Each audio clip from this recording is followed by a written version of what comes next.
Hello everyone, my name is Patrick. I am a master gardener in training, and I wanted to present a topic to you called the right plant for the right place.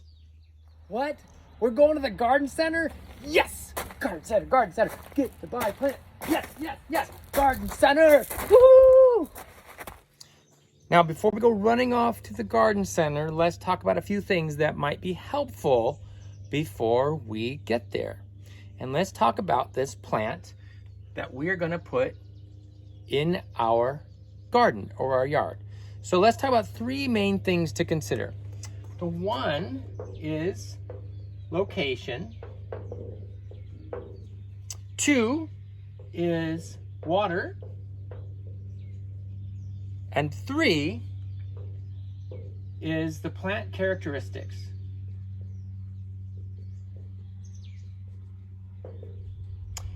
Now let's break those down into different components, and we'll start with the location. All right, let's start with our location. Now, in any good project, we need a plan. That's the same for gardening. We don't want to go to the garden store and start buying things and come home and then we're not sure what to do with those.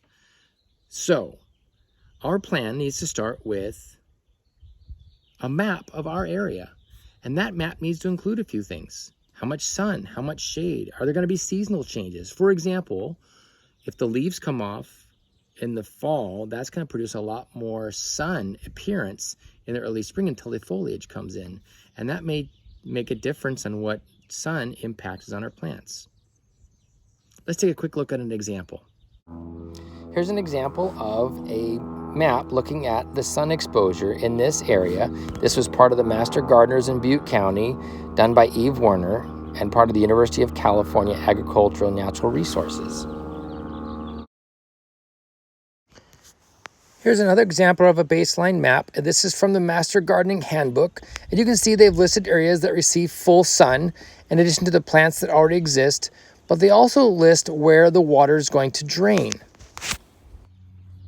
All right, now remember our list. We've talked about our location. Let's now talk about water. Are you going to be using a drip irrigation? Or are you going to be watering this by hand? Or perhaps you're going to be using a sprinkler system. There are a number of resources from the University of California Division of Agriculture and Natural Resources, including this article on sustainable landscaping in California, that can reduce some of the stress and anxiety of how to water your plants. One technique is using a concept called hydrozones. This puts plants in areas that are going to receive the same type of water. This not only saves water, but it reduces plant stress. In order to better understand the infiltration and percolation property of your soil, you're going to have to get dirty. To roughly estimate the drainage of the planting site you plan, dig a hole about 12 to 18 inches deep and fill it with water.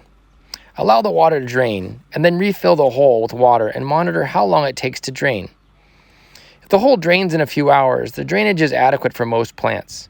If the water remains for 24 hours, the drainage is very slow and will limit the performance and growth of many plants. You may need to amend your soil. There are a number of resources on the UCANR website about how to amend your soil depending on what soil type you have. Good job, everyone. We're now on our third category, which is the plant characteristics. Let's talk about that. There's a great introductory section in our Master Gardening Handbook that looks at the elements of landscape design. We're going to focus on just three things. That is plant shape, form, and color. Let's look at this lavender to explore some of these features. So again, we're going to be looking at height and form and color and texture. Now this is a Spanish lavender, the Lavanda stoicus, and when you see it at the garden center, it's in its younger stage. So it will be important to know how big is this plant going to get and how full is it going to get. We all know the color, that's what attracted us to the plant to begin with. But let's look at the label and see if we can break some of that down. So here's an example of a label for lavender, and it has the main components of most labels, including the sun, the water use, the type of soil, and its full-grown height, and the hardiness. If you remember from our map, we had an area in our yard that had full sun. Well, that's where the lavender is going to thrive. We've already looked at the type of soil because we dug our hole and filled it with water. Now, as far as water use, you have to look at when these plants are established. And from the University of California, the consensus is that it may take perennials up to a year to become established. So your water use may be heavier in its first year. Now, as far as size, remember, this is size of a full-grown plant, and it's generally not what you're seeing in the nursery. And keep in mind, you may have to be comfortable with that size of your own pruning if you want to keep it to a certain size. Now, as the hardiness zones go, please remember that you may need to look up these plants for your local area. And the University of California Ag and Cultural Resources has a great source of information on areas in different counties based on elevation and frost. And that may be different from where you purchased your plant. And if this seems confusing or overwhelming, have no fear. There is lots of information at the University of California website. This is an example of an article on growing lavender by Jan Keehee, Muriel Stevenson, and Donna Marshall that had everything you needed to know about growing lavender. Let's move on to one last topic on plant characteristics, and that is color. And we're going to move to our viola neighbor here and look at this color pattern. Isn't this gorgeous? And you may wonder, why did this strike my attention?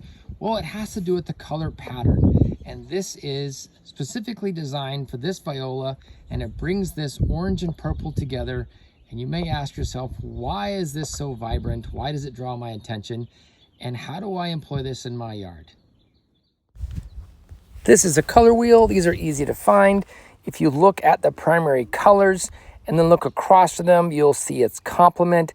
And complement colors are what strike us as drawing attention and what seems to go together. You can use that in your yard to make great combinations for your plants. So hope you enjoyed our talk today. I want to just, in summary, talk about the things that we went over when we were looking for the right plant for the right place. We talked about the location, we talked about water, and we talked about the plant characteristics.